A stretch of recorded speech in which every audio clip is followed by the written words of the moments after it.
Bismillahirrahmanirrahim. Assalamualaikum warahmatullahi wabarakatuh. Perkenalkan, nama saya Syifa Rumansyah. Saya dari Fakultas Ilmu Komunikasi, bidang kajian Public Relation dengan NPM 10080016004. Di sini saya akan mempresentasikan hasil penelitian saya yang berjudul Pengalaman Wanita yang Menikah pada Usia Dini dengan Studi Fenomenologi pada Remaja yang Melakukan Pernikahan Dini di Kecamatan Coblong, Kota Bandung.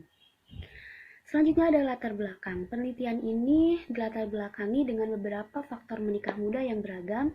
Yang pertama karena adanya laju pertumbuhan penduduk yang sangat cepat, mengingat Kota Bandung adalah daerah yang padat penduduk. Kecamatan Coblong menjadi salah satu penyumbang terbesarnya. Yang ketiga ada faktor pergaulan, yang keempat ada faktor ekonomi, dan yang kelima ada faktor lingkungan. Tingginya fenomena menikah di Kota Bandung. Di Kecamatan Coblong tersendiri terdiri dari 6 kelurahan. Yang pertama ada Kelurahan Sadang Serang dengan 239 pasangan. Yang kedua ada Kelurahan Dago dengan 238 pasangan.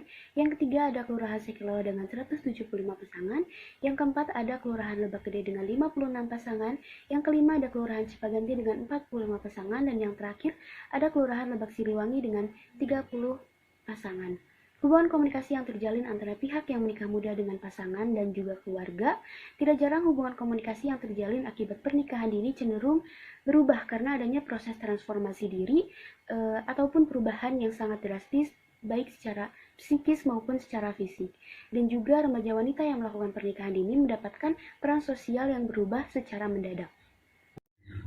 Selanjutnya ada tujuan penelitian. Tujuan penelitian ini untuk mengetahui bagaimana peran ibu pada pernikahan dini, sedangkan tujuan khususnya untuk mengetahui motif dalam melakukan pernikahan dini. Yang kedua, untuk mengetahui proses memaknai peran ibu pada pernikahan dini. Yang ketiga, untuk mengetahui proses adaptasi dari seorang remaja menjadi seorang ibu. Yang keempat, untuk mengetahui bagaimana pengalaman hidup pada pernikahan dini.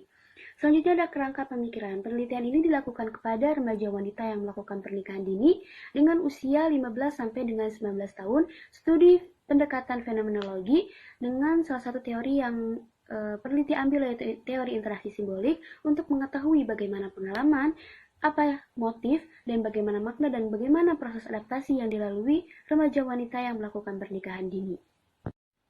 Selanjutnya ada metodologi penelitian. Metode penelitian ini menggunakan metode penelitian kualitatif dengan pendekatan penelitian fenomenologi. Subjek penelitiannya yaitu remaja wanita yang melakukan pernikahan dini dengan teknik pengumpulan data. Yang pertama ada observasi secara langsung ke Kemendag Kota Bandung, yang kedua observasi secara langsung ke KUA Kecamatan Coblong, wawancara secara mendalam kepada 10 remaja wanita yang telah melakukan pernikahan dini, didukung dengan studi pustaka dan juga didukung dengan dokumentasi. Selanjutnya teknik analisis data yang dilakukan yaitu analisis interaktif, uji keabsahan data, pengujian kredibilitas triangulasi, dan gambaran objek penelitian yaitu penelitian dilakukan kepada remaja wanita yang telah melakukan pernikahan dini.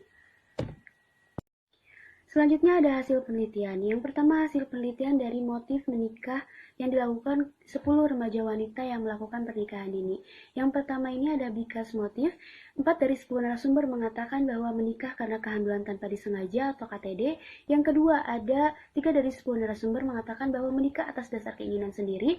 1 dari 10 narasumber mengatakan bahwa menikah untuk menghindari zina, dan yang keempat, 2 dari 10 narasumber mengatakan bahwa menikah karena dorongan orang tua ataupun dari dorongan orang sekitar. Sedangkan in dan motifnya, 10 narasumber mengatakan bahwa setelah menikah ia menginginkan menjadi sosok ibu yang bertanggung jawab untuk anaknya dan menjadi sosok ibu yang dapat dicontoh untuk anak-anaknya.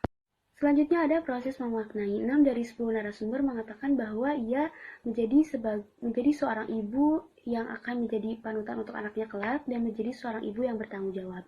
Yang kedua, 3 dari 10 narasumber mengatakan bahwa ia hanya menjadi seorang ibu yang hanya melahirkan dan hanya mengurus anak saja. Dan yang terakhir, 1 dari 10 narasumber mengatakan bahwa ia akan menjadi seorang ibu yang pembelajar. Selanjutnya ada proses adaptasi. Proses adaptasi yang dilalui remaja wanita yang melakukan pernikahan dini 4 dari 10 narasumber mengatakan bahwa easy to adapt atau proses adaptasi yang dilaluinya itu cukup gampang.